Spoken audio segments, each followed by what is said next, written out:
Karachi municipal committee water corporation पारां शहर अंदर जारी समूरा कम गडियल सहकार सां मुकम्मल करण जो फ़ैसिलो कयो वियो आहे।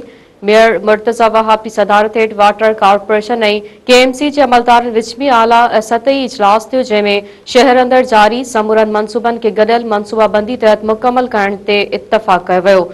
उन मौके ते ॻाल्हाईंदे मेयर मुर्तज़ा वहाब चयो त कंहिं बि तरक़ियाती कम खां अॻु पाणी जे लाइननि जी जांच ऐं मज़बूत मंसूबाबंदी खे यकीनी बणाई वञे त जीअं मुस्तक़बिल में मसइलनि खां बची सघिजे। हिन जो त पहलवान ॻोठ रोड, जिना एवेन्यू तोड़े बंगश अख्तर समेत समूरनि मंसूबनि ते वाटर कॉर्पोरेशन सां गॾिजी कमनि खे तेज़ कयो वञे। हाणे कंहिं बि शाहरा जी तामीर वाटर कॉर्पोरेशन जे सहकार बिना न थींदी। मेयर जो चवणु हो त रोड जी तामीर बाद ख़राब थियण जी सूरत में ज़िम्मेवारनि ख़िलाफ़ कार्रवाई थींदी। हिदायतुनि ते अमल न कंदड़ ऑफिसरनि ख़िलाफ़ कार्रवाई थींदी।